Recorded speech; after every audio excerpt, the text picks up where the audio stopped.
Buenos días, bienvenidas, bienvenidos a nuestro conversatorio Abastecimiento Agroecológico Cooperativo, que está siendo organizado por la Comisión de Economía Popular Autogestionaria del Partido Igualdad, la Red de Abastecimiento Popular La Colmena y la Incubadora Autogestionaria de Cooperativas Populares del MPL. Hoy día estamos entonces presentando este conversatorio con el fin de poder acercarnos a conocer un poco más de dos experiencias. Una de ellas es justamente la colmena y la otra los nodos de distribución de alimentos agroecológicos, con el fin de poder entender más a fondo la dinámica, las posibilidades, las problemáticas del cooperativismo de consumo integrando alimentos agroecológicos, que es un tema realmente fundamental, sobre todo en estos tiempos pandemia, de cuarentena, donde hemos visto la importancia de poder abastecernos, de poder acercarnos de alguna manera a la soberanía alimentaria. En general el tema cooperativista también, tanto de producción como de trabajo y no solo de consumo, se han ido revelando cada vez más fundamentales en una situación como la que estamos viviendo, y pensamos que es importante poder articular todas las dimensiones autogestionarias del cooperativismo, desde la producción hasta el consumo, el trabajo de distintas maneras. Entonces vamos a conversar con eh, Sandy Muñoz y con Pablo Sarabia para poder tener una mirada desde la experiencia y después poder ver cómo se pueden entrelazar estas dimensiones, cómo las múltiples pequeñas canastas que están apareciendo y pequeñas cooperativas de consumo pueden ir dando pasos hacia esta dimensión agroecológica. Así que bueno, sin mayor preámbulo, los voy a dejar con Sandy Muñoz, militante y dirigente del MPL de Pudahuel e integrante de la canasta. Buenos días, Sandy, ¿cómo estás? Hola, buenos días, Nacho, Ignacio. Aquí estamos con el bebé. Así veo, qué bonito. Justamente se está alimentando ecológicamente. Bellísimo. Estamos en la nueva era. Bueno, quedas en completa libertad para contarnos de esta experiencia de la colmena. Muchas gracias. Bueno, mi nombre es Sandy Muñoz. Contarles que esta iniciativa de la Colmena, esta red de abastecimiento popular, nace en nuestro partido Igualdad y se enmarca en un contexto de impulsar una economía popular, una alternativa al modelo económico establecido. Donde esta otra forma de economía implican también otras formas de relacionarnos, basadas en el cooperativismo, en la solidaridad, el apoyo mutuo. ¿Ya? Nos levantamos entonces así como una alternativa de abastecimiento para poder comprar juntos al por mayor y progresivamente llegar a los productores directos. Ya buscamos también fomentar el consumo de productores locales o pequeños comerciantes, ¿ya? En este sentido, con esto queremos evitar entonces la cadena de intermediarios que lucran generalmente con nuestro dinero y trabajo. Compramos entonces a un precio justo y nadie se siente explotado ni concentra las utilidades y ganancias de un trabajo que no realizó. En el fondo nos saltamos las empresas y los supermercados, los grandes supermercados, ¿cierto? Que solo por ponerles etiqueta y acercarnos los productos, suben los precios y hasta los monopolizan. Perdón, permiso.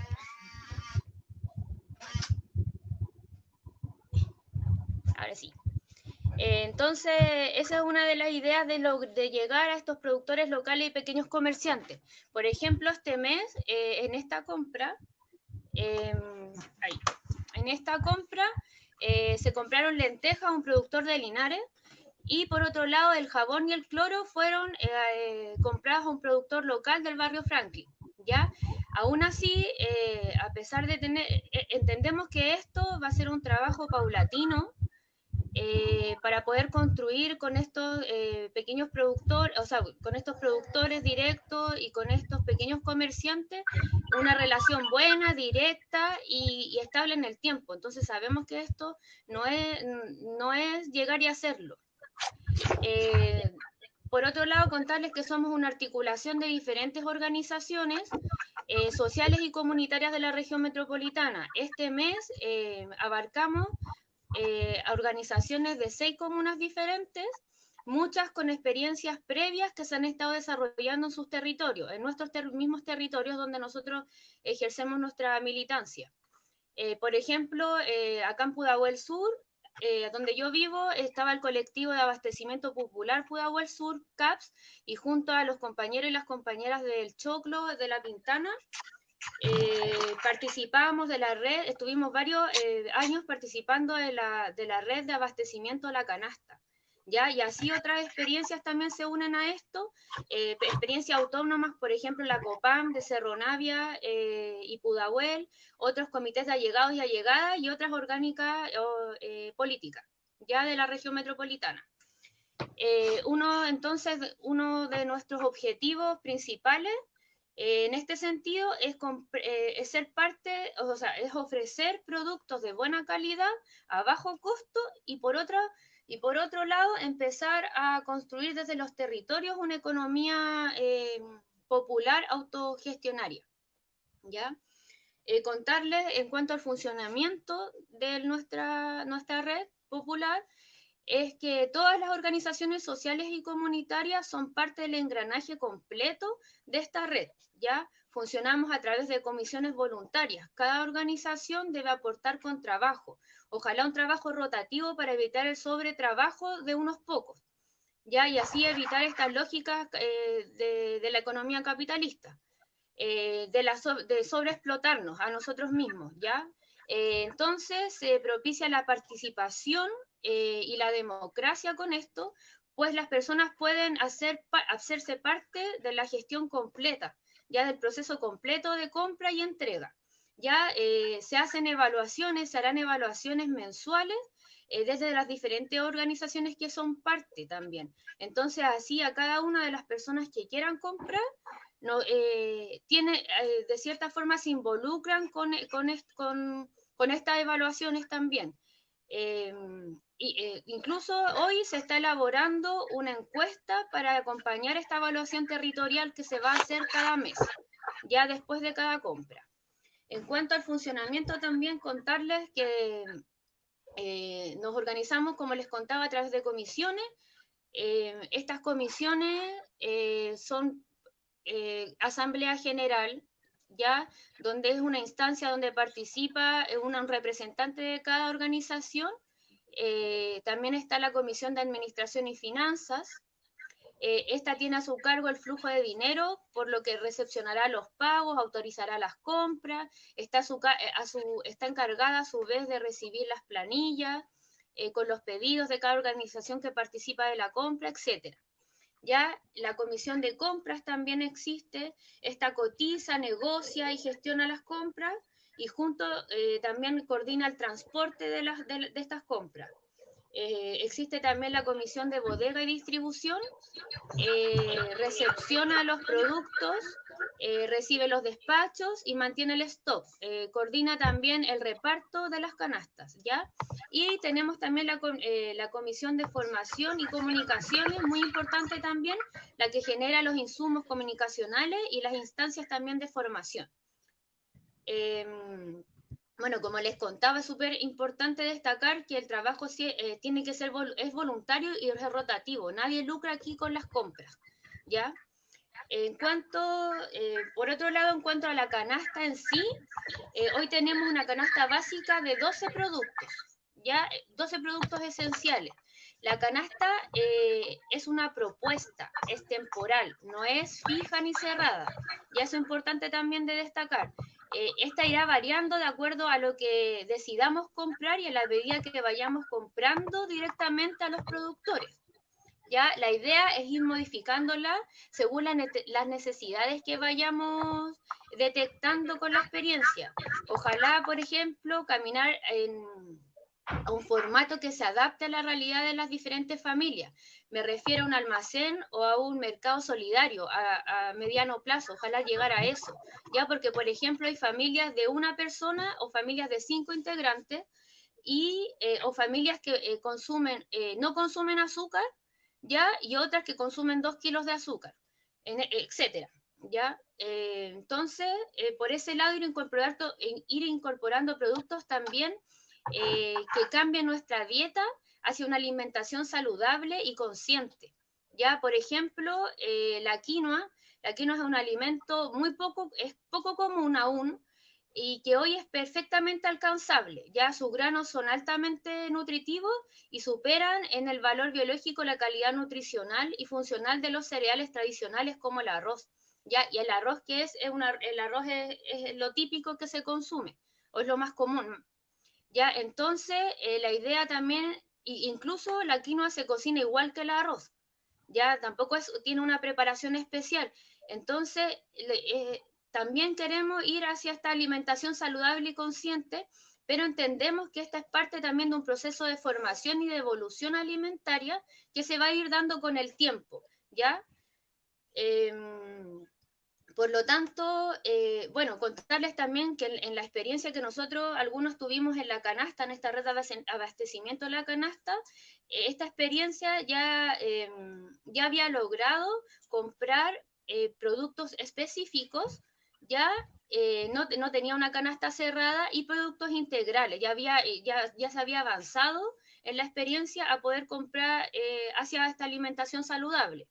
¿Ya? Pero nosotros acá en la Colmena entendemos que debemos partir esta nueva experiencia desde una canasta que cubra las necesidades básicas primero y así a un mediano plazo con las experiencias ir avanzando, con la experiencia que nosotros mismos ir avanzando hacia esta alimentación saludable, hacia este comprar productos determinados, la lógica de un almacén comunitario, solidario.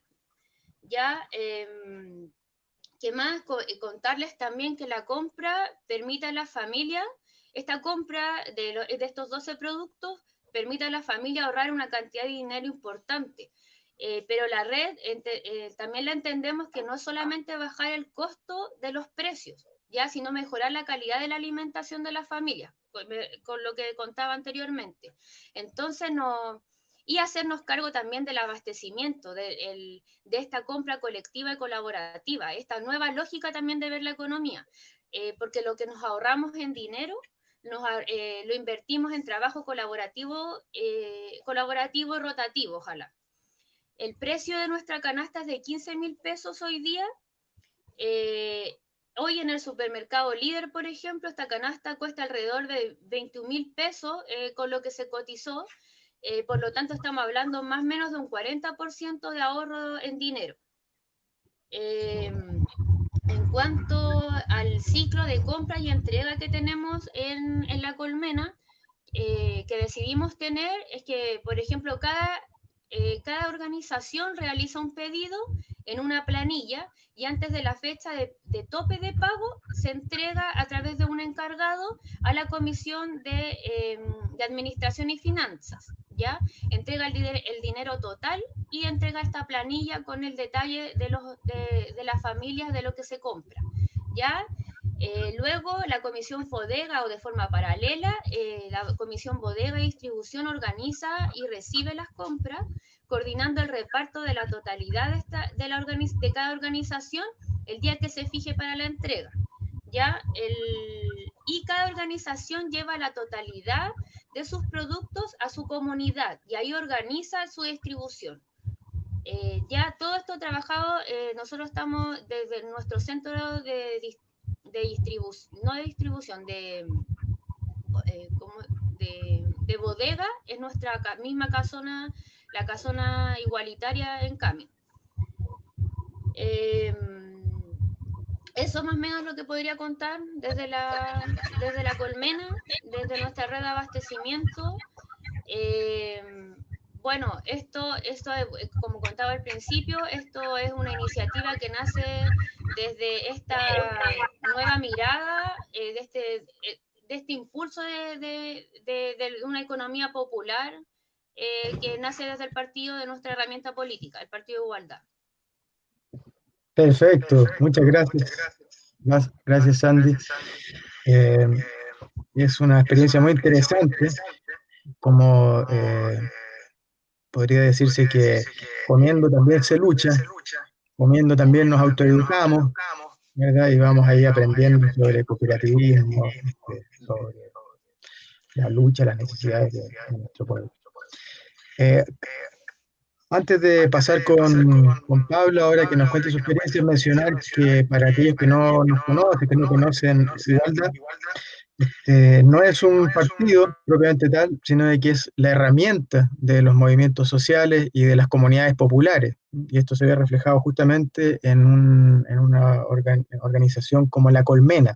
Es decir, se trata de distintos territorios con sus distintos comunales que se organizan y van haciendo política desde ellos. Igualdad no baja la línea a los movimientos y las comunidades, sino que por el contrario, cada uno tiene su política que converge de distintas formas en la lucha, disputando entonces sin el Estado, desde la autogestión, el cooperativismo, contra el Estado, permanentemente dando la lucha a este Estado moderno, colonial, burgués, y desde el Estado también disputándole a los ricos y poderosos la maquinaria para ir en el mediano y largo plazo distribuyendo este poder, socializando el poder. Bien, ahora entonces Pablo Sarabia, de los nodos de distribución de alimentos agroecológicos, nos va a contar su experiencia. Bienvenido, Pablito. Hola Ignacio, hola a todos, muchas gracias por la invitación. Yo les voy a contar una historia a partir de mi propia vivencia y de cómo yo entiendo estos procesos. Por lo tanto, tengo que dar un par de referencias respecto de la posición que yo tengo, en el fondo, en estos tipos de experimentos, en este caso de distribución alimentaria. Yo provengo de una universidad, yo me dedico al trabajo universitario, soy trabajador de la Universidad de Playa Ancha. Allí me dedico a actividades de docencia, extensión e investigación en el tema de la agroecología y la alimentación. Ese es mi ámbito de trabajo. Parto por aquí porque me parece que es importante enunciar que aquí hay una simbiosis o una unión virtuosa entre un ámbito que ha estado históricamente alejado del mundo del trabajo territorial y de la necesidad de las personas, y habemos algunos, no pocos, dentro de ese mundo al que me refiero es el mundo de la universidad, que estamos y entendemos que la universidad tiene otro rol, sobre todo la universidad pública, y tiene que tener otro sentido. Por lo tanto, para mí particularmente es desde allí donde hablo, y me parece que es importante hacer esta puntualización, porque yo entiendo el trabajo universitario de una manera, digamos, poco convencional o muy alejada del academicismo clásico. Por eso es que yo tributo y soy parte de un mundo y un legado y una tradición amplia latinoamericana que surge hace 100 años atrás en Córdoba, y que en América Latina se ha llamado la tradición de la extensión crítica. Me quiero detener aquí, hacer un paréntesis, dos grandes paréntesis, antes de entrar a la experiencia propiamente tal. Uno que tiene que ver con el tema del trabajo universitario y cómo lo entendemos, y otro con una dimensión política y una dimensión agrícola y social y cultural muy importante, que es la agroecología. Entonces voy a tener, antes de contarle la experiencia puntual, no propiamente tal, me parece que es importante reflexionar un poco en torno a estos dos grandes ámbitos. Entonces, desde la extensión crítica, lo que hacemos, quienes creemos de que la universidad tiene que tener, sobre todo, insisto, la universidad pública, tiene que tener un sentido, una razón de ser sí misma, distinta a la que hoy día vemos nosotros en nuestra aula o vemos en la institucionalidad, tiene que ver con un convencimiento, por lo tanto, político, ¿no? De que es necesario avanzar en un trabajo universitario que dialogue con los territorios. no que entienda que el trabajo universitario es un ser iluminado en las alturas que interpreta toda aquella oscuridad que hay en los sectores populares, el campesinado chileno, el latinoamericano, y que nosotros, desde nuestra posición de privilegio, vamos a dotar de esa luminosidad que no tienen los otros, y que nosotros casi mágicamente sí portamos por tener la condición de privilegio que tenemos al ser parte de una institución como la universidad. Lo primero entonces que habría que destrabar es que nosotros, particularmente el esfuerzo que nosotros hacemos, digo nosotros porque esto no es lo que yo les comento, no es el resultado de mis disquisiciones individuales, sino que aquí hay un trabajo colectivo donde hay muchísima gente detrás. En el mundo de la universidad estamos agrupados en nuestra casa grande que le llamamos, que es el Observatorio de Participación Social y Territorio, que depende de la Facultad de Ciencias Sociales de la Universidad de Playa Ancha, donde desarrollamos esta línea de trabajo y muchas otras más. En algún momento, no es el momento para contar esa historia, porque es bien larga también, pero es allí donde nos agrupamos quienes creemos de que el sentido del trabajo universitario tiene que transformar y transformarse. Por lo tanto, reconocemos como urgente que este trabajo sea sobre la base de esfuerzos y de investigaciones y de docencia altamente territorializada, decimos, es decir, con un sentido territorializal muy fuerte, donde seamos corresponsables, es otro concepto que me parece que es muy importante levantar, seamos corresponsables, tanto los territorios como el trabajo universitario, de los ejercicios de vinculación y de diálogo que tenemos con ellos. Por eso es que también particularmente nos sentimos representados dentro de la tradición larga que de alguna forma tiene que ver con lo que se ha llamado la investigación militante. Es decir, cómo entendemos que el ejercicio de investigación no solo es un esfuerzo por extraer, ¿no?, conocimientos, saberes y prácticas que están en los territorios, reproduciendo un poco la lógica del extractivismo capitalista global. Entonces también hay una idea de extractivismo cognitivo, o académico, que le llaman otros. Extraer, volvernos a nuestro gabinete, escribir lindos papers que nadie lee, o muy pocos leen, o muy pocos entienden, y como que ahí termina el trabajo de la universidad, ¿no? Entonces eso es lo que está a la base de esta iniciativa, de por qué, en mi caso, como estoy contando esta experiencia a partir de cómo yo la veo, por qué estoy inmerso en estos procesos. Y lo que les decía, el otro gran ámbito, el otro gran mundo que hay que tener en cuenta y que hay que pararse un poco a reflexionar sobre él, es el ámbito de la agroecología.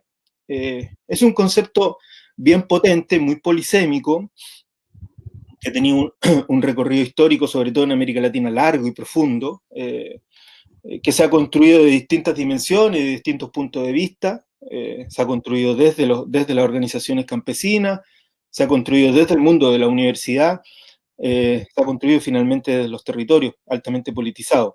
Pero a mí me gusta, y hay muchas formas también de entender la agroecología por lo mismo, a mí me gusta y tributo mucho a una definición que construimos en una cooperativa agroecológica, se llama Ortigas, que a mí me arrimó, digamos, me vinculó mi memoria, mi patrimonio personal, mi historia de vida personal con este proyecto. Y lo definimos en la cooperativa la agroecología como en 3 dimensiones.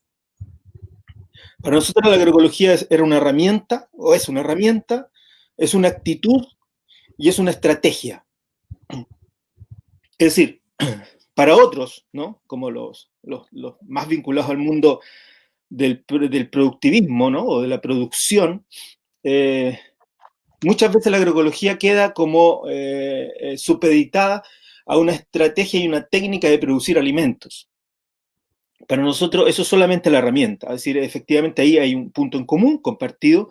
Usamos una herramienta de producción agrícola que respeta los territorios, que respeta los entornos, que promueve una relación con la naturaleza mucho más equilibrada, mucho más sostenible en el tiempo.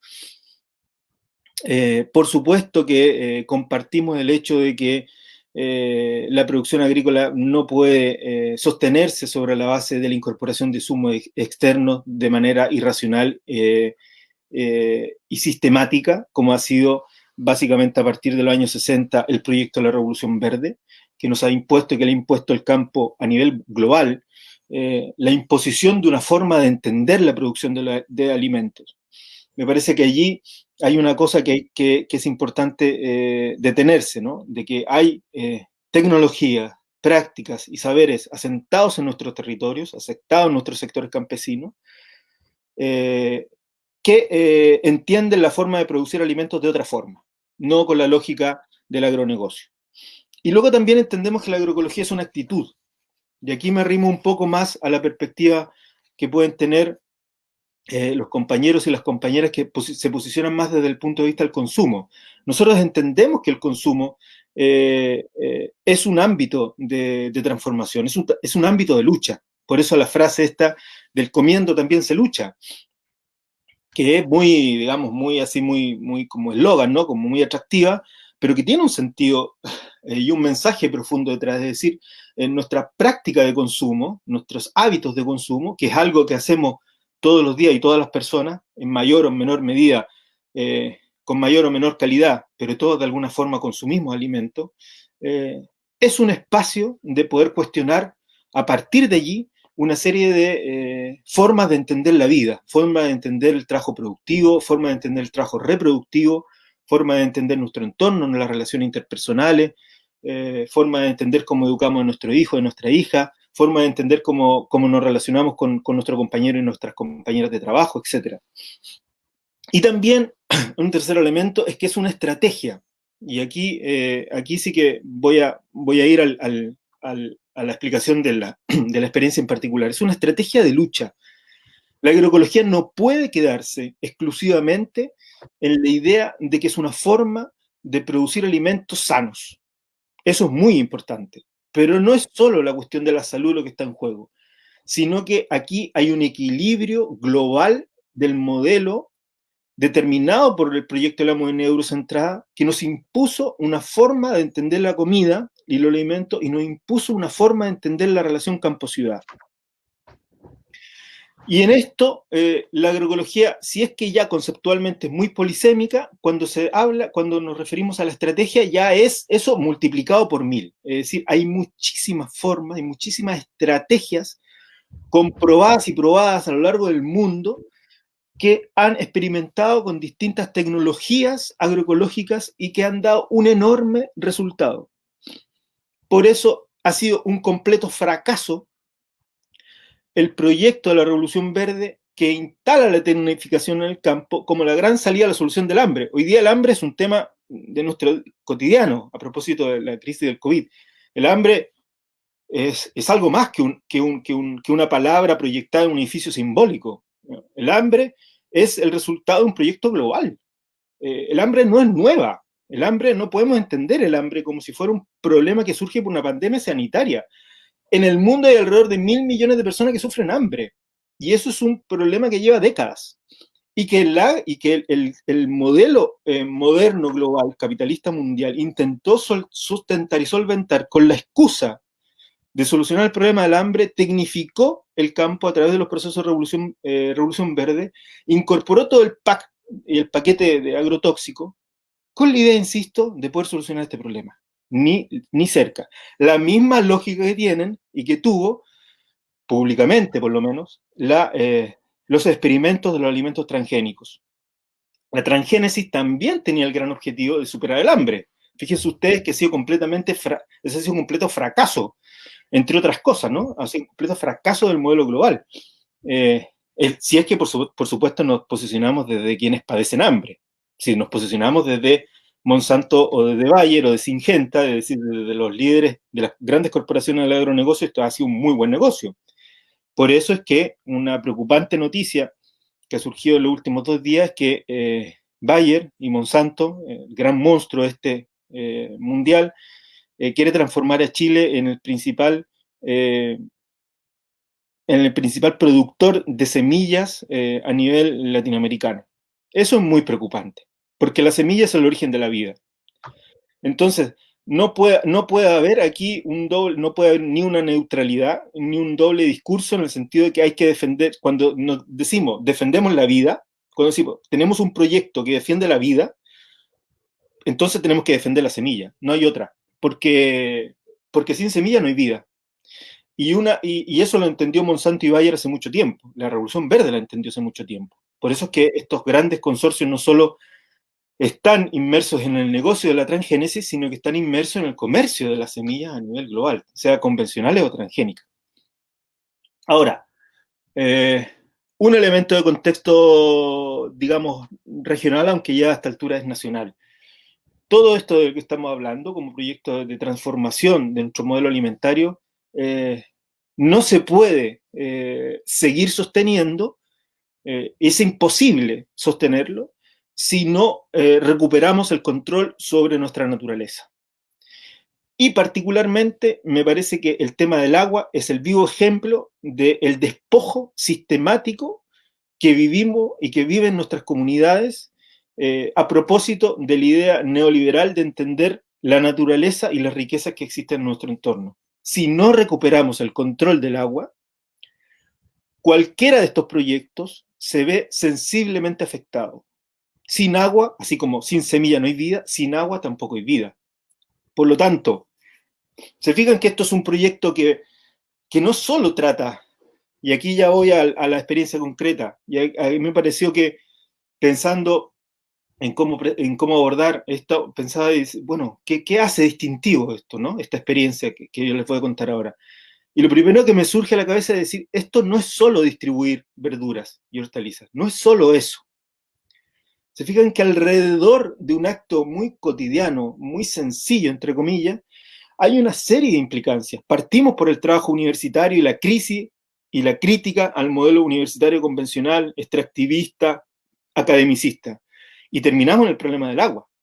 O sea, hay una enorme amplitud de dimensiones de la vida que están afectados y que se afectan por el problema alimentario.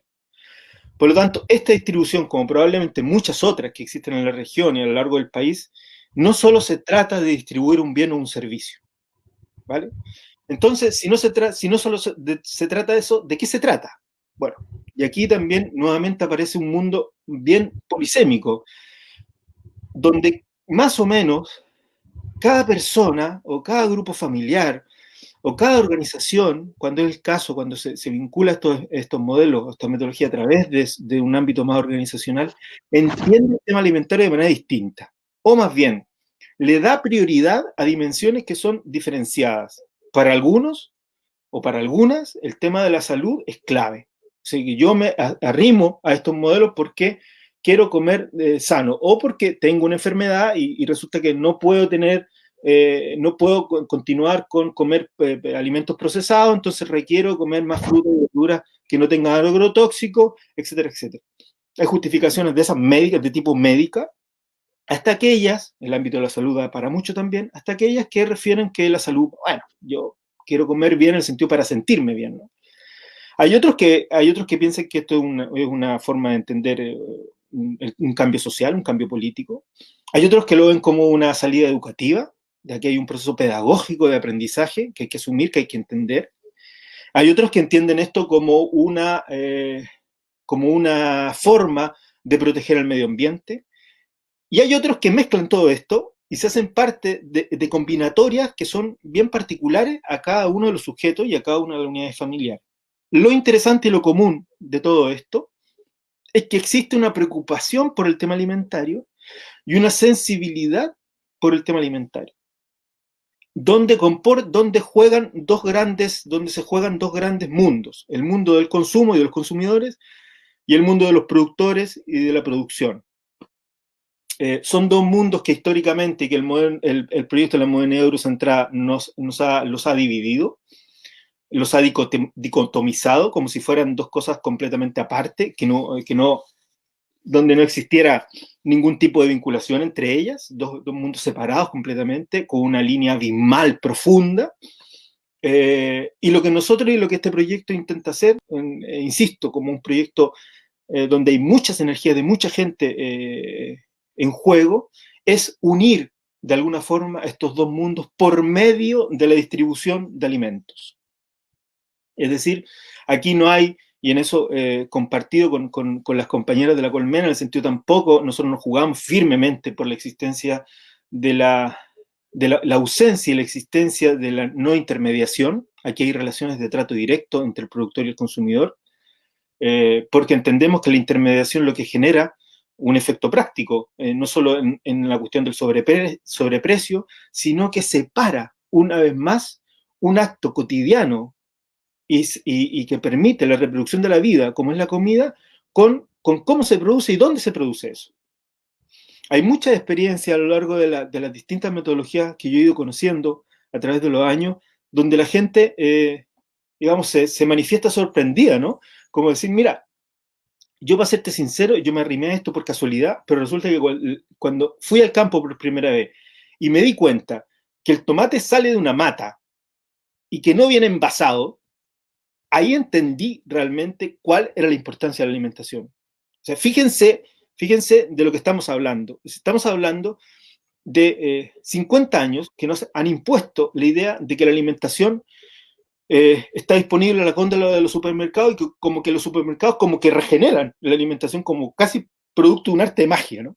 Como que las multiplica, ¿no? En las góndolas se multiplica. Entonces está completamente invisibilizado. El actor, las actoras territoriales, los que producen alimentos, están invisibilizados completamente. Esa persona que tiene esa reflexión, yo les aseguro que esa persona está sometida a un proceso de cambio y esa persona nunca más va a volver a entender la alimentación como la entendía antes.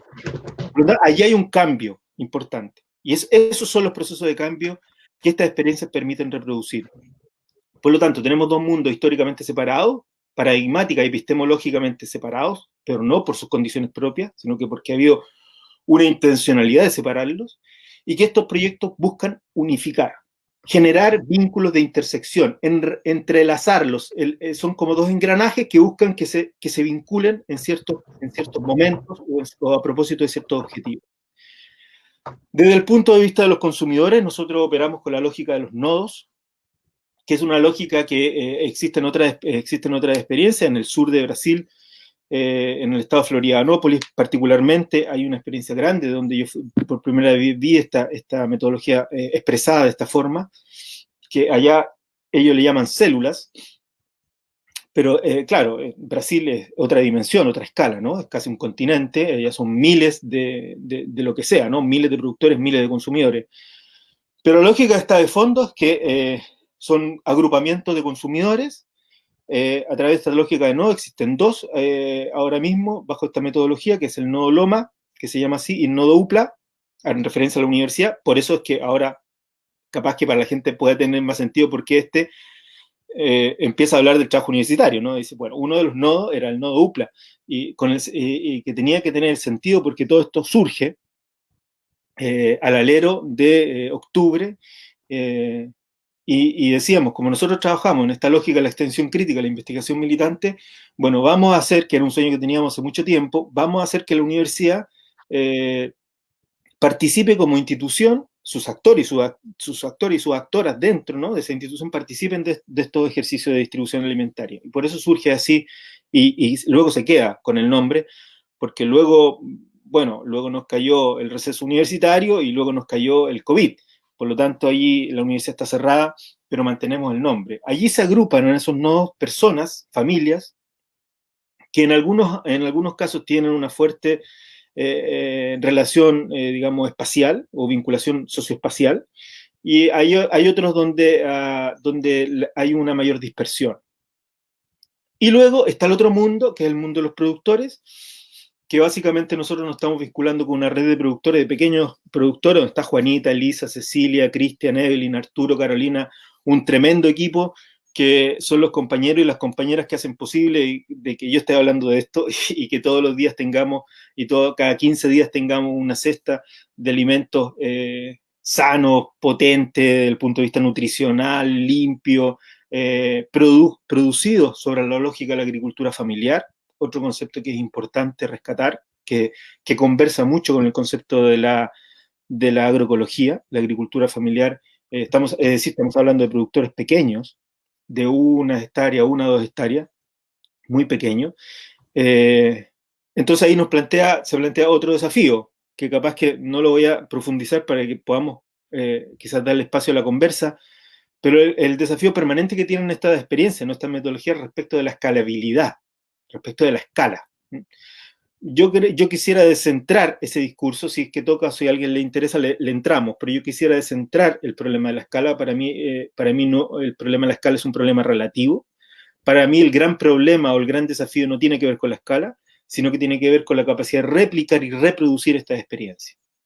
Por lo tanto, este grupo de productores organizados entre sí en una red, otro concepto muy importante y fundamental, la articulación en el mundo campesino. Allí hay que darle mucho, hay que apoyar a los compañeros y las compañeras a los procesos de articulación, acompañarlos y apoyarlos con las herramientas que tenemos, con la herramienta del cooperativismo, con la herramienta de la autogestión, con la herramienta de otro tipo de organizaciones sociales, del comunitarismo. Hay que apoyar a los compañeros a que fortalezcan sus procesos de articulación en red. Eso por la parte de los productores, y por la parte de los consumidores, una lógica más, digamos, de autonomía. Cada nodo funciona con bastante autonomía, en cuanto a sus procesos cotidianos, y luego hay una intermediación que sucede en un grupo que le hemos llamado motorización, donde van 1 o 2 representantes de los nodos de consumidores, y además está hasta ahora ha sido así, una persona que va en representación o que va, digamos, pone, sí, en representación o hablando desde el mundo más de la producción, ¿no? Entonces, en ese grupo de motorización lo que sucede es que se toman las decisiones, digamos, operativas, ejecutivas. No se toman las decisiones, no hay grandes decisiones hasta el momento, es un proyecto relativamente nuevo. Empezamos nuestro primer ejercicio en enero. Enero, febrero, marzo, abril, mayo, junio, llevamos 4 meses y poco, es muy poquito tiempo para pensar en procesos más de asentamiento, más de cualitativo, más de largo aliento. Entonces, ese grupo decide cosas. Más bien operativas, ¿no? Que hay un montón. Aquí los compañeros y la compañera de la colmena hablaban sobre una dimensión que, por ejemplo, nosotros no tenemos, que es la dimensión del bodegaje. No lo tenemos desde la lógica del consumidor, pero sí es un problema de la lógica de la producción. ¿Bien? Porque nosotros lo que distribuimos es todo alimento perecible, no distribuimos cosas no perecibles, son todo hortalizas y verduras, por lo tanto requieren de un tratamiento, son perecibles, no hay bodegaje ahí por medio. Entonces, el modelo consiste sobre la distribución de cestas fijas. Aquí hay otra diferencia con los compañeros de la colmena, son cestas fijas, que nosotros hemos llegado a esas cestas fijas sobre la lógica de entender que qué es lo que más o menos, la gente consume en una unidad familiar, en la alimentación sobre la base de lo que comemos en este país, ¿no? Culturalmente. Es decir, allí hay papa, cebolla, limones, lechuga, acelga, tomate en su minuto, pimiento, zapallito italiano, zapallo del otro, camote. Bueno, en fin, son 10 productos, más o menos, que equivalen más o menos a 10 kilos de verduras y hortalizas por un precio fijo también, que son 12.000 pesos. Esa es la fórmula, 10 días, 12. 10 kilos de alimento con 10 productos y el pago quincenal, porque es una distribución quincenal, se hace, el pago de eso equivale a 12.000 pesos.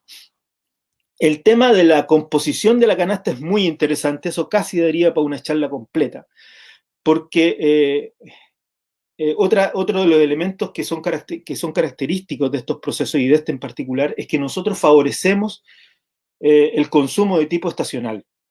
¿Eso qué quiere decir? Que nosotros comemos lo que hay en el campo.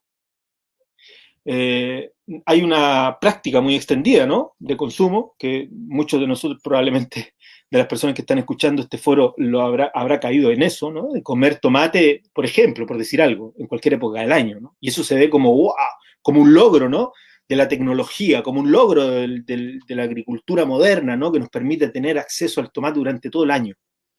Pues nosotros entendemos que eso no es un logro. Nosotros entendemos que eso es una pérdida para la variedad agrobiogenética de los territorios. Volver a aprender a comer de lo que hay en el campo estacionalmente es otro de los desafíos que debería ponerse este tipo de proyectos. Porque es lo que te permite la seguridad de que no hay ningún proceso muy fuerte, muy estructural de intervención sobre esa planta, sobre ese material biogenético, porque se producen las condiciones territoriales que son adecuadas al momento del año que es. Por lo tanto, hoy día, por ejemplo, estamos viendo un proceso de transición, ¿no? Hoy día estamos dejando toda la producción de verano, están desapareciendo los tomates, desaparecen los pimientos, desaparece el zapallito italiano, y están empezando a aparecer los de invierno, poco a poco, progresivo. A eso le llamamos un periodo de transición agrícola, ¿no? Se llama, entre grandes periodos. En ese periodo de transición hay adaptación. Entonces, nos adaptamos. Dicen, bueno, desde el campo dicen, no, ¿sabe qué? Esta vez no hay tanto de esto, entonces vamos a nutrir con esto otro. Bueno, pero el objetivo es cumplir esta meta que son 10 productos con 10 kilos con 12.000 pesos. Hay un principio de autonomía y autogestión fuerte en la gestión de este modelo. Ninguna de las personas que trabajamos ni en el equipo de motorización o que hemos de alguna forma alimentado estos proyectos estamos ganando absolutamente nada por esto. A mí el concepto del voluntariado es un concepto que me parece que hay que poner en reflexión. Me parece que el voluntariado está bien, pero que tiene un límite. Me parece que la cuestión no es el voluntariado, la cuestión es el empoderamiento de los sujetos sociales y políticos que están detrás, tanto del consumo como de la producción. Aquí no podemos, me parece a mí, seguir reproduciendo históricamente la lógica del voluntariado como algo que va a sostener en el tiempo esto, porque lo que termina pasando finalmente es que los compañeros y las compañeras se agotan, se queman y no quieren luego saber nada más porque la rotación es compleja, porque es complejo rotar y sin perder algo de lo que deja el ciclo anterior. Allí hay que tener un proceso educativo, etc. Por lo tanto, la cuestión del voluntariado, yo más bien no me gusta hablar de voluntariado, me gusta hablar más bien de acciones que promueven la autogestión y la autonomía de estos modelos. Bueno, hay un montón de cosas más, detalles probablemente que se me escapan, seguro, en el modelo, en la metodología, pero me parece que los elementos más gruesos están puestos sobre la mesa. Esta es una distribución, creo que eso no lo he dicho quincenalmente. En principio lo que hacíamos era, y esto me parece que es importante, en principio lo que hacíamos era que todos los productos venían digamos, al por mayor, por si se quiere, en saco, desde el campo, y nosotros teníamos aquí, primero tuvimos en un centro cultural autogestionado, los primeros ejercicios de distribución, o sea, de composición de las canastas, y luego lo fuimos a hacer a otro lado. Pero entendíamos que rápidamente teníamos que deshacernos de ese modelo y hacer que el proceso de armado de las canastas y de las cestas fuera en el campo. Eso permitía dos cosas. La más importante es que el vínculo entre la producción y el consumo se estrecha, por una parte, como un efecto colateral. Se genera un puesto de trabajo, por supuesto, muy precarizado, en muchos sentidos, de una o dos personas que hacen ese trabajo excepto. O sea, el modelo permite tener siempre una holgura económica, una flexibilidad económica, una holgura que te permite pagar, ¿no?, este tipo de cosas, solventarla económicamente, eso me refiero, o hacer pequeñas inversiones, ¿no?, como cajas de plástico, pesa. Ahora tuvimos que comprar una máquina para fumigar el camión, a propósito del COVID. Las cajas se van perdiendo, entonces hay que permanentemente ahí ir renovando ese material, etc. Me parece que eso es como lo más importante. Bueno, y les decía que ahora estamos en nuestro segundo o tercer ejercicio de armado de cesta en el campo. Y entonces hemos tenido que reordenar los puntos de distribución y los hemos reordenado por una lógica más bien espacial, esta vez. Entonces hay consumidores del nodo Loma que recoge su verdura en un punto donde está la mayoría del nodo Upla, y a la vez hay consumidores del nodo Upla que recogen su verdura en el punto donde recoge la mayoría del nodo Loma, por una cuestión de ubicación espacial. Estamos tratando de que la gente se mueva lo menos posible, sobre todo ahora que nos ha caído que este gobierno criminal ha decidido por fin ponernos la cuarentena obligatoria en la región.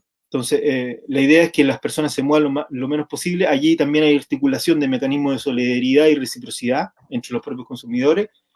Gente que vive cerca y que tiene, por ejemplo, un vehículo, bueno, va a buscar la verdura y se lleva la del compañero.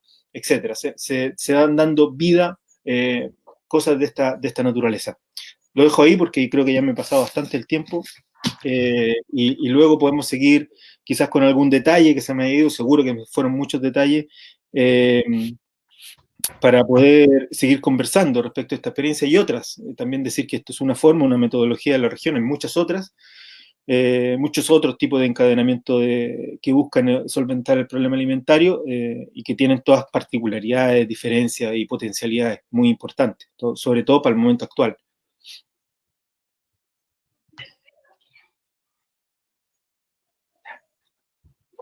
Perfecto. Muchas gracias, Pablo. Realmente muy, muy interesante. Nos hiciste todo un viaje, ¿cierto?, por distintos elementos, entendiendo, ¿cierto?, de que estas nuevas formas de producción y de consumo nos permiten luchar contra el sistema mundial capitalista, patriarcal, colonial, ¿cierto?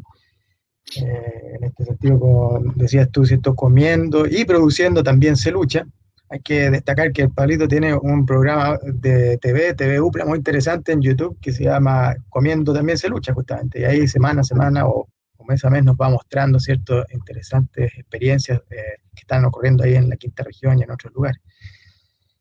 Bueno, son grandes temas, ¿no? Es decir, realmente nos has dado una muestra de todo lo que hay detrás, ¿no? De estas problemáticas, el tema del hambre, el tema de la sequía, el tema de la ecología, en su importante relación, como decías tú también, con los extractivismos universitarios versus estas nuevas lógicas de extensión crítica e investigación militante que para nosotros es fundamental, particularmente en la incubadora autogestionaria de cooperativas populares del MPL estamos también en ese camino. Y bueno, otro tema central que yo creo que ahora va a suscitar bastante interés en la conversada que nos vamos a pegar es esto que mencionas tú, la escalabilidad versus la replicabilidad, a la cual agregas además el tema de la articulación, que me parece clave, porque si bien fortalece la autonomía con esta replicabilidad, no necesariamente escalando monstruosa, es fundamental poder articularnos como territorios para dar una lucha más fuerte y a su vez potenciar la producción. Bueno, queda abierta el espacio para preguntas aquí los telespectadores que están ya sea en Facebook, y nos acompañan también ahora aquí en esta plataforma otros dos compañeros, Natalie Díaz y Luis Aguilera, ambos del MPL. Me indican por interno que el Lucho quiere tomar la palabra. Adelante, Luis. Hola, bueno, buenos días, gracias tanto a la Sandy como al compañero de la UPLA, a Pablo, ahí que hemos aprendido un montón con él, ¿no? Bueno, lo conocemos de antes, pero en esta ocasión creo que logró darnos como una mirada al trabajo súper interesante que están haciendo. Y ahí viene como un poco mi pregunta, es que entendemos el concepto de que no hay que obsesionarse con la escalabilidad.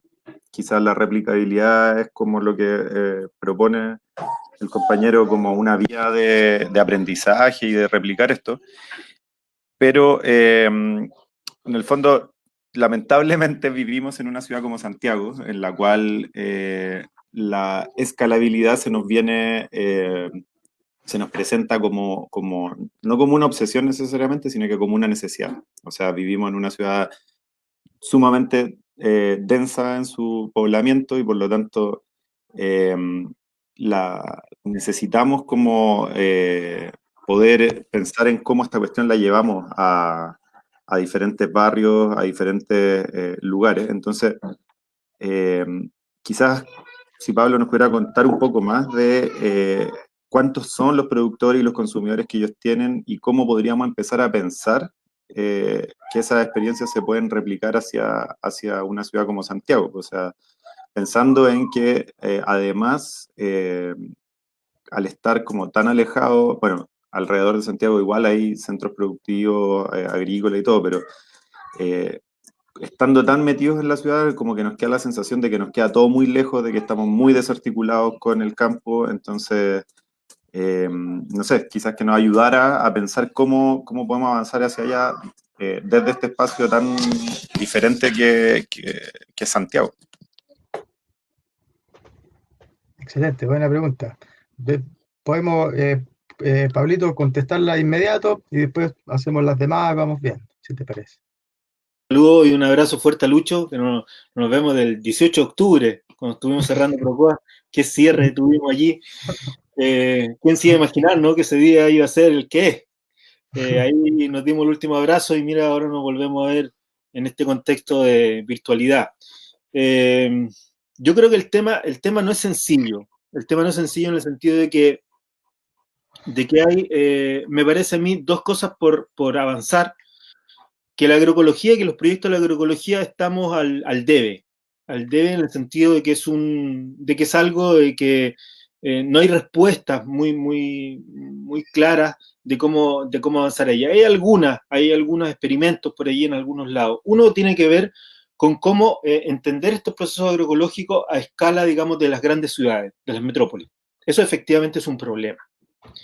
Es un problema y queda de alguna forma muy clarificado el hecho de que la agroecología, cuando extendemos su capacidad de llegar a más personas, presenta una enorme debilidades o temas que no tiene completamente resueltos. Me parece que el único ejemplo, por lo menos en América Latina, que ha podido avanzar en esa dirección es la experiencia del MST con la producción de arroz ecológico en la zona de Porto Alegre. Me parece que allí los compañeros del MST han podido, el Movimiento Sin Tierra de Brasil, han podido avanzar en producciones extensivas de alimentos que requieren de mucha extensión y que requieren de un volumen muy grande, como para alimentar una ciudad grande como Porto Alegre, digamos, parte importante de esa ciudad. Y otro desafío que tiene la agroecología es cómo la agroecología puede llegar a los sectores populares. Y eso me parece que también es una cuestión sobre la cual hay que entrarle con mucha fuerza. Si la agroecología, lamentablemente,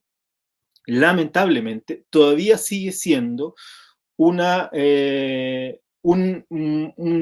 tipo de alimentación, el agroecológico, y aquí incorpora al orgánico, que tiene un sobreprecio que lo aleja de la posibilidad de que sectores populares con bajos ingresos económicos puedan acceder a ello. Entonces ahí hay que mixturar salidas. Algunos países han experimentado, como Cuba, por ejemplo, con una fuerte proyecto de agricultura urbana. En algunos otros países de Europa, con otra lógica, también se ha intentado algo parecido. Entonces ahí hay que mixturar metodología y estrategia. Y efectivamente la escala tiene que ver con cómo estos procesos, los proyectos agroecológicos, estamos un poco al debe, ¿no? Y aquí sí que la escala, si uno lo mira desde esa lógica, la escala sí tiene mucho sentido pensar en la escala, ¿no? Tiene mucho sentido pensar en la escala. Una posibilidad de bajar el precio de los productos agroecológicos e incrementar el volumen. Eso es una posibilidad. Otra posibilidad es racionalizar el consumo y racionalizar los mecanismos de distribución y comercialización de lo agroecológico. Suele suceder que, por ejemplo, uno de los valores que suele impactar en el precio final es el precio del flete, ¿no? Digamos, el dinero que tienes que gastar en el traslado de los alimentos de un sitio a otro. Generalmente se comete el error por distintos motivos de que el flete suele estar subutilizado. Entonces la articulación te permite eso, ¿no? Por ejemplo, si tú estás bien articulado en el campo, por ejemplo, poder optimizar el uso del flete, es decir, que un camión venga a tara llena, ¿no? Que venga lleno, no que venga con la mitad de capacidad y que otros productores que son vecinos ocupen otro flete, por ejemplo. O la socialización y la lógica del uso colectivo de los medios de producción. No es necesario que capaz que todas las unidades productivas contengan todos los medios de producción, sino que hay algunos medios de producción que pueden ser compartidos. O el tema de la semilla también, la reproducción de semilla. Sí, capaz que haya que articular una forma en que ciertas unidades productivas se especialicen de alguna forma en la producción y reproducción de semilla, para que el tema de la semilla no tampoco impacte en el precio final. Lo mismo con los tipos de fertilizantes no orgánicos. Capaz que haya que articularse con aquellos compañeros y compañeras que tienen unidades pequeñas, unidades ganaderas, y que a través de un trabajo se pueda, por ejemplo, racionalizar y colectivizar el uso del guano que generan esas pequeñas unidades ganaderas, por ejemplo. Ahora, en términos de nuestra experiencia, ¿por qué yo digo que a la lógica de nuestra, y la lectura bajo la lógica de nuestra experiencia, la escala dejó de ser un problema? Porque nosotros somos 50 unidades, somos 50 unidades domésticas, distribuidas en estos dos nodos que les comentaba, y hemos llegado al tope de lo que podríamos comprarle a la red de agricultores con los cuales estamos vinculados, que son 4 o 5 productores, tanto en la zona del Coyihuay como en la zona del Limache, y algún producto específico viene de otros lados. Pero el grueso viene de la zona de Coyihuay y de la zona del Limache. Y claro, como son pequeñas unidades productivas y como es agricultura familiar, ellos no pueden, no tienen una oferta, digamos, alimentaria infinita, sino que su oferta alimentaria es finita. Por lo tanto,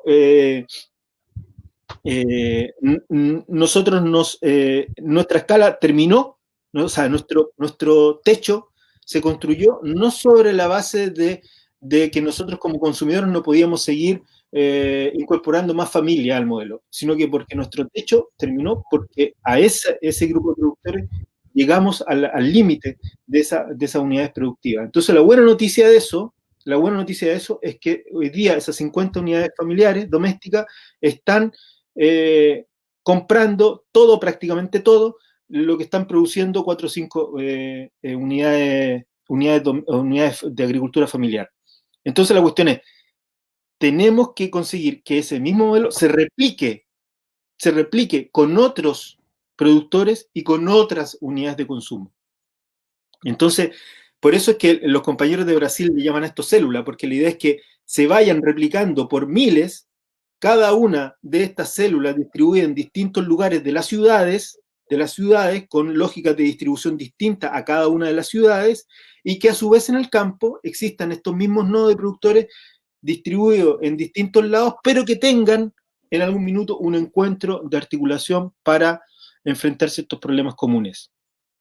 Entonces, yo diría que no hay que deshacerse de la cuestión de la escala, sino que más bien cuando se consigue la escala que nosotros, o el objetivo que nosotros nos hemos planteado, ahí la cuestión es trabajar sobre la lógica de cómo podemos replicar ese modelo con otros contextos y con otros compañeros y con otras unidades.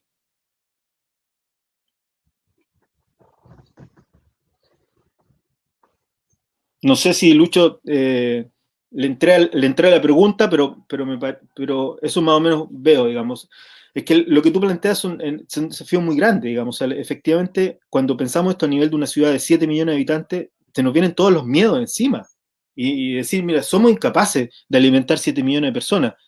Probablemente en el estado actual que hay, por cierto que somos incapaces. No tenemos la sofisticada definición logística, por ejemplo, que tienen los centros de distribución hegemónicos, ¿no? O sea, no tenemos un loballedor agroecológico, ¿no? No tenemos los mecanismos de logística georreferenciada que usa Cencosud, ¿no? No tenemos esa capacidad tecnológica, la podríamos tener, por cierto que la podríamos tener, pero ahora mismo no la tenemos. Entonces hoy día mismo es un desafío de futuro. Y las preguntas que tú planteas, Lucho, son súper relevantes. Es ¿cómo? Y yo le agrego la de los sectores populares. Es decir, ¿cómo transformamos la agroecología en alimentos que están al alcance de todos, inclusive de todos aquellos que no puedan contar con recursos económicos como para solventar el eventual sobreprecio que deberían tener los productos agroecológicos, que entre otras cosas, y con esto termino, no tendrían por qué tener? Es decir, no hay ninguna evidencia productiva que nos indique que el alimento agroecológico tiene que ser más caro que el alimento convencional. Ninguna. Productivamente no hay ninguna. Incluso algunas organizaciones, fíjate lo que voy a citar, yo a veces cuando hablo de estas cosas cito a la fuente, a la FAO y cito fuentes así, ¿eh? La gente se espanta porque dice, ¿cómo usted está citando la FAO? Es que para que vean la disquisición y la falta de cordura que hay en entender el problema alimentario. El INIA, que es como una especie de INIA chileno, pero el argentino, hizo una investigación donde en una parcela demostrativa tenía trigo convencional, al lado, hay un corredor biológico, y al lado, la misma extensión, el mismo suelo, las mismas condiciones climáticas, trigo orgánico, agroecológico, perdón. La misma. un tratamiento convencional y un tratamiento agroecológico. La conclusión de esto, los rendimientos económicos, compañeras y compañeros, no los rendimientos productivos, es decir, no la cantidad de trigo que tú sacas por hectárea, sino que los rendimientos económicos de lo agroecológico eran casi 2 veces superior al convencional. ¿Qué quiere decir esto? Que no tan solo estamos regenerando el suelo, manejando mejor la riqueza de la naturaleza, evitando la contaminación de las capas subterráneas, sino que además es un muy buen negocio para los agricultores.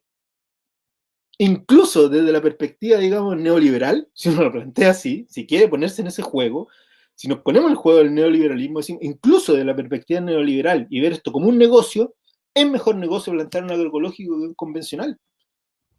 Entonces, por eso es que nosotros también alimentamos otro concepto del que no hemos hablado, pero que es importante, son los procesos de transición hacia la agroecología. También hay que alimentar esos procesos. Compañeros que capaz que por ahí que no estén completamente convencidos o tengan miedo por el tema de las plagas, etcétera, los controles cruzados, las contaminaciones cruzadas, en fin, una serie de temores reales que hay en el mundo campesino. Pero hay algunos compas que se atreven y dicen, ya, yo voy a poner la mitad de mi campo en agroecológico y voy a seguir con el otro por si me va mal, ¿no? Esos procesos hay que alimentarlos, desde la ciudad, desde los consumidores, fortalecerlo, apoyarlo. Buenísimo. Sí, Pablo, solo un comentario complementario, porque creo que hay más preguntas que de hecho están apareciendo por el Facebook, varias preguntas que creo que es importante que después les demos pasar. Algunas son comentarios, otras preguntas, pero van todas muy en la línea de lo que estamos hablando. Nosotros hace rato que venimos pensando, bueno, en muchos temas, pero en específico con algo que tú diste, que es con el tema del transporte y su logística. Porque efectivamente, bueno, ahí hay un tema como un poco de ingeniería de transporte, pero que además de, bueno, el tema de cómo conseguimos los recursos para tener esa infraestructura de transporte, luego se va a cruzar con un tema político, porque hoy día, mientras las experiencias de este tipo son de pequeña escala, siendo honestos con nosotros mismos, todavía no estamos incomodando a nadie. Pero en la medida que nos vaya bien, se nos va a presentar el problema de que sí vamos a empezar a incomodar a gente. Porque es cosa de ver lo que pasa en los supermercados. Uno ve las góndolas y cuando algún supermercado toma la decisión de bajarle el espacio que tienen algunos productos para meter los productos que les interesan meter a ellos, ya sean las marcas propias o alguna con la cual tengan alguna vinculación como grupo económico, esa cuestión la podemos ver. O sea, uno si va al supermercado se puede dar cuenta que hay productos que desaparecen o que pierden un montón de cobertura o de espacio del que ocupaban antes. Y eso en el tema del transporte para nosotros se nos presenta como algo que cuando crezcamos se nos va a venir. O sea, no hay que olvidarse que si hay un gremio que ha sido completamente contrario a los intereses populares en Chile, ha sido el de los camioneros. Entonces, por ejemplo, ahí hay un tema. ¿Cuándo vamos a tener nuestra propia infraestructura de transporte? ¿Cómo llegamos a construir nuestra red de transporte popular que además nos va a servir como un ejercicio de construcción de poder popular? Además de todo el trabajo autogestionario que va a generar, además de todo las consideraciones ecológicas, agroecológicas que le podemos poner a ese funcionamiento. Bueno, me quedo hasta ahí y gracias por el espacio para poder comentar y preguntar.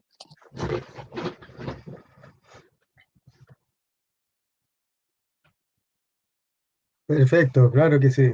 Interesante tema pone el Lucho. Es un tema, bueno, que aquí quizás no vamos a alcanzar. Tenemos hartas preguntas.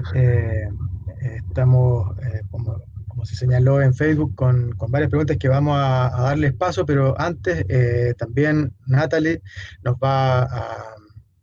le quiere hacer una pregunta ahí a Sandy, me parece. Adelante, Natalie.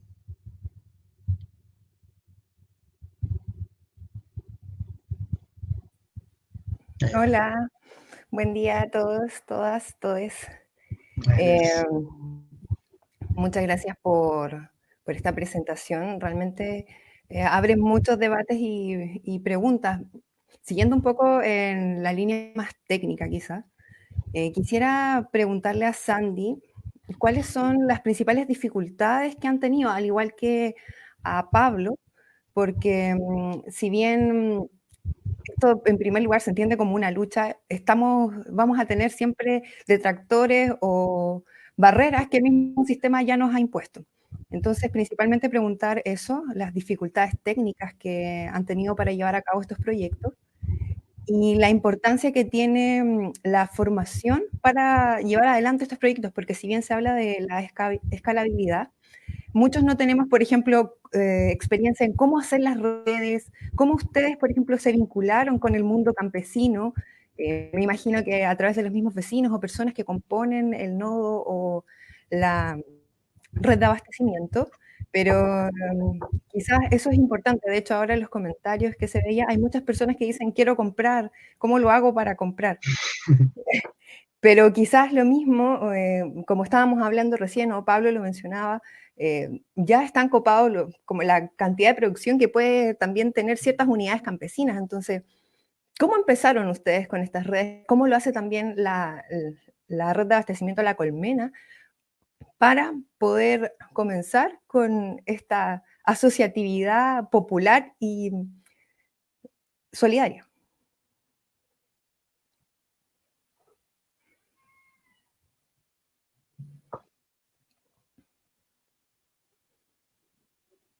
Dejamos que la compañera responda primero, ¿no? Claro, dale a Sandy.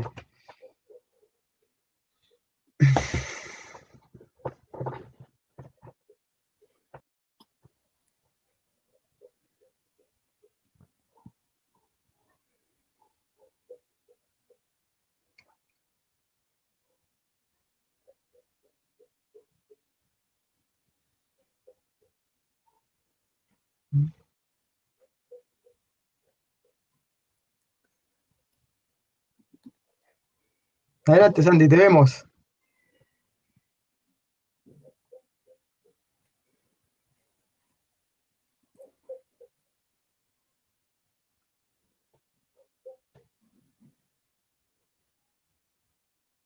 El micrófono, pon el micrófono.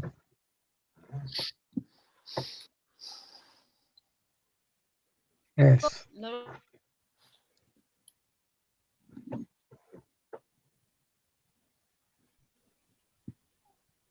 no me deja. Pero te estamos escuchando, te escuchamos. Ah,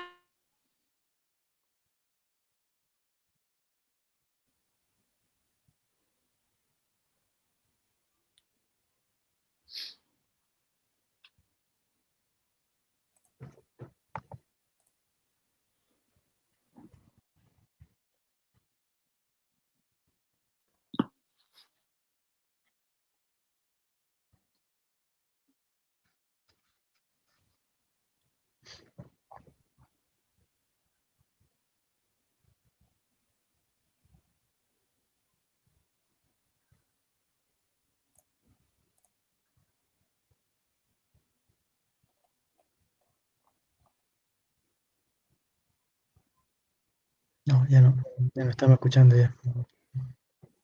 Tiene el micrófono en mute. Sí, no, es que no lo puede conectar. Ah, Parce,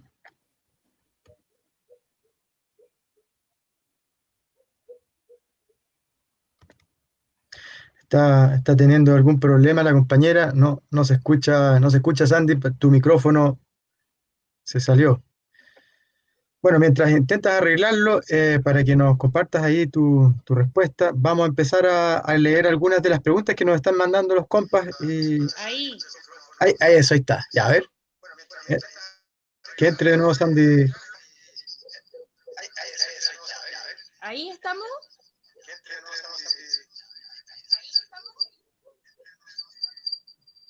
Sí. Mm.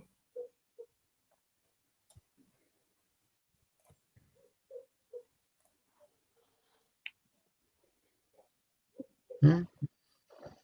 Bueno, el pan de cada día, problemas técnicos, la ley de Murphy, la única ley constante del universo, parece.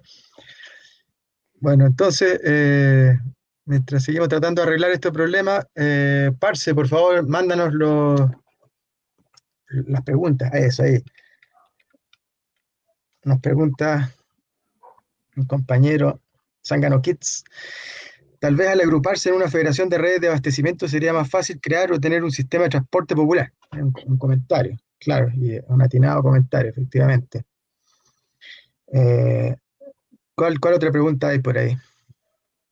¿Alguna pregunta propiamente tal?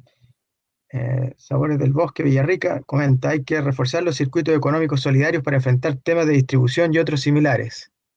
También, efectivamente. Sabores del Bosque, el mismo compañero señala, a lo que señala Pablo, quisiera complementar desde nuestra experiencia de red de economías territoriales del sur, creemos que el sistema productivo y de alimentación no es una experiencia aislada, sino es parte de una visión y nuevo paradigma que involucra a todos. Y en eso se fundamenta este gran cambio. No puedes cambiar una forma de producción si no has conocido lo unido que está al cuidado de la naturaleza, las relaciones del cuidado, el agua, etcétera. Los compañeros que viven en la ciudad tienen, ahí se cortó la pregunta, tienen. Rocío Herreras dice, una pregunta, si es que hay un residual sobre los 12 pesos para los aspectos logísticos, hoy vemos que es muy importante el transporte, horas hombres, pesas, etcétera. No son propiamente preguntas en verdad, pero son comentarios de interés. Otra, Parce, porfa. Mike Ramírez, hola, ¿cómo invitar a los consumidores a asumir más responsabilidad en estos ejercicios alimentarios e invitar a más consumidores que están acostumbrados a otros hábitos, precios y lógicas de consumo? Claro, es un tema fundamental para ir involucrando a la mayor parte de la población. Ahí vayan tomando nota la Sandy, el Pablo, y para que respondan lo que quieran, Carolina Alvarado nos comenta, necesitamos la reconversión de comunidades a la agroecología bajo el impulso de esta forma de relación. Hay productores guiados por asesorías que los conducen al sistema. Se debe avanzar con más productores hacia la agroecología de la región y la colectividad de ellos. Así es, hay que seguir avanzando juntos, juntas. Cristian Cornejo Ortiz nos pregunta, nos dice, no, ojo con eso. La zona norte y la zona sur de la región metropolitana tienen mucha pequeña agricultura. Falta fomentar iniciativas como la de Pablo y Upla. Claro, qué bueno saberlo. Y si el compañero Cristian nos puede pasar ese dato, dónde están y con quiénes podríamos hablar para fortalecer nuestra experiencia y la de todos los compas interesados, sería un gran aporte. Bien. La Sandy, no sé si Sandy ya se arregló su sistema de audio.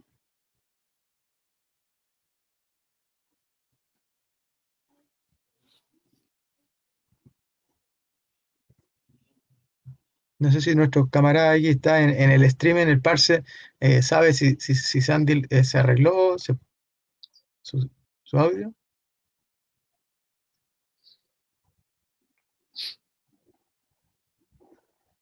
Parece que no. Bueno, por mientras, Pablo, adelante con reflexiones, respuestas, lo que quieras. Sí, para hacerme un poco cargo de lo que decía Natalia, respecto de dos temas que ella ponía sobre el debate que son fundamentales, el tema de las dificultades y otro el tema de cómo se comenzó esta relación. Dificultades hemos tenido probablemente las que han tenido todas las experiencias que tratan de circular y mover alimentos sobre la base de la lógica de los circuitos cortos de comercialización. Todas. Más o menos intensificadas, pero los problemas logísticos, los problemas de las cajas, los problemas de las comunicaciones entre las personas, entre los consumidores, los problemas de comunicación que hay entre los consumidores y los productores. Luego habrá una cuestión que tiene que ver con cómo los productores se comunican también. Allí hay algunos viven en condiciones de, semi-aislamiento, ¿no? Respecto de las tecnologías nuevas y de las comunicaciones, por lo tanto allí también hay una cuestión que a veces dificulta la relación. En algún minuto también tuvimos un fuerte problema de espacio, sobre todo por la coyuntura, pero yo creo que eso más bien tenía que ver con la coyuntura, de dónde poder llegar y hacer la distribución de la cesta, ¿no? Eso se resolvió, digamos, por el trabajo y por el apoyo que tuvimos de instituciones y organizaciones que formaban parte de este ejercicio. También hemos tenido dificultades que tienen que ver con cómo podemos transmitir esta metodología y podemos transmitir sobre la lógica de cuáles son las responsabilidades de cada uno y de cada una. O sea, esto, acuérdense que cuando yo partí hablando, uno de los conceptos que a mí me parecía que eran más importantes en el trabajo universitario, pero también lo replico para este tipo de ejercicio, es la corresponsabilidad. Entonces, ser corresponsable de su alimento y no esperar de que esto en el fondo sea una forma distinta de distribuir alimentos, pero en la cual yo sigo manteniendo y reproduciendo mi rol pasivo propio de un consumidor convencional. Aquí hay que politizar el consumo. Y aquí me hago cargo un poco de uno de los comentarios del Facebook y luego voy a terminar con lo otro que preguntaba Natalie. Hay que politizar el consumo, sin lugar a duda. Sin lugar a duda. Es decir, tenemos que dejar de pensar de que el consumo es un acto pasivo, dado y construido por otros, donde uno con una moneda de cambio o con un objeto que permite la transferencia de mercancía, yo voy a solventar el problema del consumo y ahí se acaba. No, para mí el problema del consumo y el alimentario es un problema holístico, global, que engloba muchas dimensiones de la vida. Por lo tanto, cada vez que nosotros nos vemos enfrentados a una decisión de compra, hay que pensar políticamente qué decisión estoy tomando. Cuando tú tienes, hoy día nos vemos enfrentados a las góndolas de supermercado, ¿no? Hay un mundo donde claramente esto se ve, el mundo de los lácteos, por decir algo, de las dimensiones de las cosas que uno compra en espacios como este, el mundo de los lácteos. Si uno va al mundo de los lácteos, ¿cómo decides tu compra en el mundo de los lácteos? ¿Cómo la decides? ¿Decides por precio? ¿Decides por marca? ¿Decides por el valor nutricional, la tablita esa que hay en cada uno de los productos? ¿Cómo decides? ¿No? Entonces, tomar decisiones en ese sentido es un acto político. Es un acto político. Entonces, por ejemplo, decir, yo, independiente del precio, porque a veces no hay mucha diferencia, yo voy a dejar de lado todo lo que tenga que ver con las multinacionales. Es decir, Danone, Nestlé, etcétera, son mi última opción. Entonces voy a elegir, aunque sea una cooperativa de otro tipo, porque en el mundo de las cooperativas también hay muchos mundos, voy a elegir siempre Column, ¿no? Primero porque es una cooperativa, ¿no? Y es una cooperativa nacional, ¿sí? Y luego voy a comparar nutricionalmente las cargas nutricionales. A veces el juego del mercado de la alimentación nos plantea cosas tan locas como, por ejemplo, que dos marcas son aparentemente distintas, pero que uno compara las cargas nutricionales de cada una de ellas y son exactamente iguales. Y luego uno se pone a investigar y se da cuenta que resulta que la grande, Soprole, compró a la chica y entonces mantuvo su marca, pero en realidad lo que está produciendo es la misma mantequilla Soprole, pero ahora pero bajo la marca de otra que parece más artesanal, que parece de mejor calidad, y resulta que es la misma mantequilla y esa otra tiene un sobreprecio, porque está asociada con una marca distinta, más pequeña, que supuestamente de mejor calidad. Entonces también tenemos que estar atentos a esos engaños del mercado. Por eso hay una cuestión educativa del consumidor muy potente. Hay que educar al consumidor en la lógica de las tomas de decisiones como consumidores. Eso como un primer paso. Y luego vendrán otros, como por ejemplo lo que yo les comentaba en la presentación, la vinculación directa y real con el mundo productivo. Es decir, hay que propiciar que el consumidor vaya al campo, conozca lo que significa sacar un tomate de la mata, que sea consciente del trabajo que hay detrás. El trabajo del campo no es un trabajo fácil. El trabajo del campo es un trabajo duro. Entonces el consumidor no puede pensar de que la disponibilidad es permanente. Más encima, cuando el trabajo del campo está sometido a presiones del extractivismo tan fuertes. Entonces hay que avanzar en que el consumidor tome conciencia efectivamente de lo que supone la producción. Y respecto a lo que preguntaba Natalie, por eso yo comencé, Natalie, con esta reflexión respecto a la extensión crítica. Nosotros el vínculo que tenemos con el mundo campesino es un vínculo que no surge en octubre, nosotros venimos desde que yo llegué a la universidad en 2013, venía ya con un trabajo en agroecología en otro país, y empezamos a desarrollar la línea de trabajo, primero la lógica de la economía social y solidaria, y luego en la lógica más particularmente en la temática de la comercialización alimentaria, y entonces ya teníamos 2013, 2027, 6 años, 5 años de trabajo con los territorios, de conocimiento. Por lo tanto, nosotros estuvimos bien parados, bien parados. Nos pilló bien parado octubre y el COVID, en el sentido de que ya existía un vínculo con algunas organizaciones y algunos productores. Y precisamente con esta red del Coyihuay nosotros teníamos proyectado un trabajo que lamentablemente ha quedado paralizado por la situación actual. Estamos dándole prioridad a otras cosas, pero ya veníamos con una idea de apoyar ciertas iniciativas que se estaban construyendo en los territorios, y nosotros íbamos a acompañar y apoyar los procesos de los compañeros y de las compañeras. Entonces había una previa. En el caso que no la hubiera, yo creo que es muy importante construirla, de a poco, y entender que los ritmos del campo son distintos de los ritmos de la ciudad.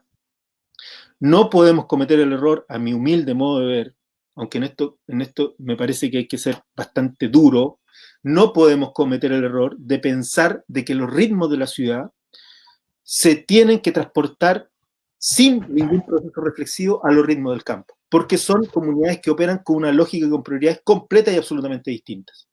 Entonces, no porque ahora estemos en situación de pandemia y estemos en una situación sanitaria crítica, resulta que ahora la producción de alimentos pasa a ser lo más importante, y demandamos del mundo del campo respuestas rápidas, porque así opera la ciudad, porque la ciudad opera rápida, vertiginosa. El campo no opera así. Entonces, durante décadas tuvimos votado el campo, y ahora vemos una oportunidad para decir, chuta, que era importante el campo, ¿no? Bueno, si vamos a construir una relación con ello, vamos a hacerla a un ritmo ecológico, en el sentido que tiene que ser un ritmo donde se compensen las necesidades y las características de cada uno de los territorios, donde se compensen las necesidades de la ciudad y también se compensen las necesidades y las condiciones en las cuales el campesino, el pequeño campesino, estoy hablando de la pequeña agricultura, la agricultura familiar, está desarrollando su trabajo, con la enorme presión que ha tenido por años del modelo del agronegocio. Y que ustedes no tienen que olvidar que son compañeros y compañeras que están levantando una producción agroecológica en condiciones completamente adversas. No tan solo porque no tienen control sobre la naturaleza, sino porque tienen un Estado que los oprime permanentemente con prácticas de transferencia tecnológica que no tienen nada que ver con lo que ellos están acostumbrados a hacer. Por generaciones. Yo siempre cuento esta historia, y con esto termino, siempre cuento esta anécdota. Cuando recién volví de vuelta a Chile, nos fuimos con Beatriz Cid, con una compañera con la cual todavía tenemos vínculos de investigación, fuimos a Chiloé a hacer un trabajo con agroecólogos chilotes. Y un lonco chilote, cuando yo le expliqué, cometí la estupidez a esta altura, lo pienso así, ¿no? O lo inapropiado de mi condición, de preguntarle qué significaba para él la agroecología. Entonces este compañero agroecólogo chilote me dijo, mire, usted llámelo como quiera, si usted le quiere llamar, llámelo agroecología. Lo que yo hago es lo que venía haciendo mi padre, lo que vino haciendo mi abuelo, lo que vino haciendo mi bisabuelo.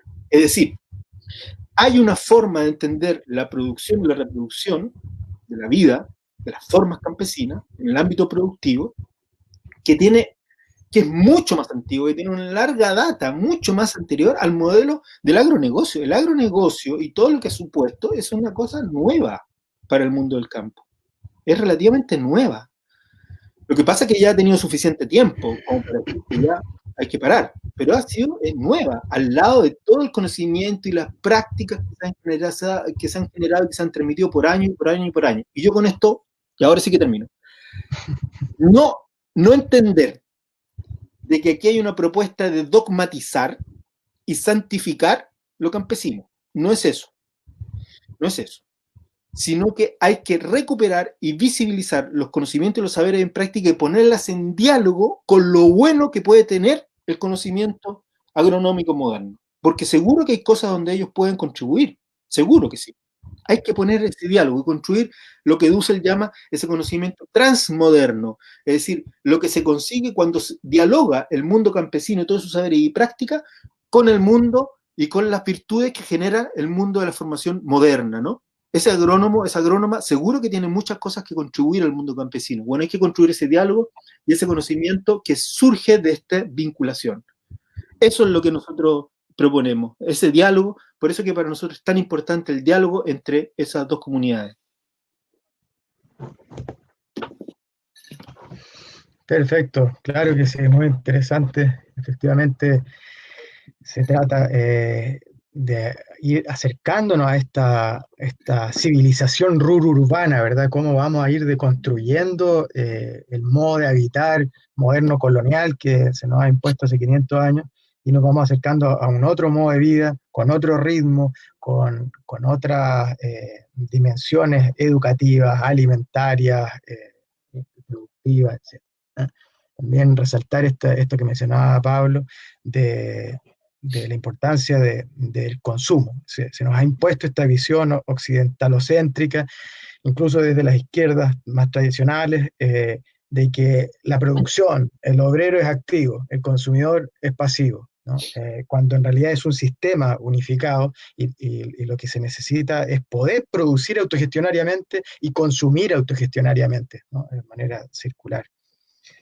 Bueno, Sandy tuvo un problema de fondo, se le acabó la batería, según nos dicen, y entonces mandó muchos saludos y pide disculpas que no pudo continuar acá. Nosotros le agradecemos a ella su participación, también fue muy interesante la primera parte, lamentamos que no haya podido ofrecernos su perspectiva de estas preguntas que aquí se han hecho, que han sido todas muy interesantes.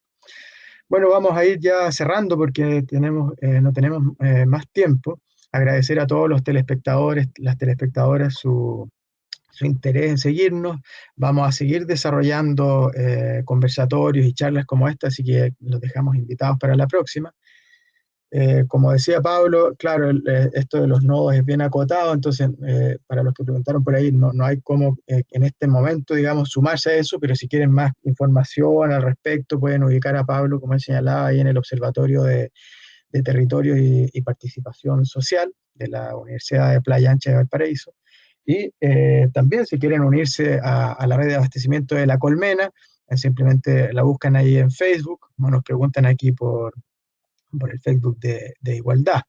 También dejamos abierta la invitación a todos aquellos que les interese también unirse a la incubadora autogestionaria de cooperativas populares del MPL, en la cual estamos permanentemente haciendo entonces investigación, difusión y acompañamiento cooperativo. Agradecemos entonces a todos los compas que nos han ayudado para hacer esto posible. Deseamos que podamos seguir saliendo adelante de esta crítica situación de pandemia con el mal manejo que ha hecho este gobierno, un manejo criminal. Sabemos la importancia de estos temas justamente ahora, pero tenemos que poder volver después del fin de esta pandemia con más fuerza. Estos son temas, como decía también Pablo, de una lucha que viene hace 500 años y tiene que seguir adelante. Es decir, la pandemia solamente tiene que reforzar este impulso para seguir adelante mucho más luchando contra el capitalismo, la colonialidad y el patriarcado. Bien, muchas gracias, esperamos que estén muy bien y aquí nos despedimos.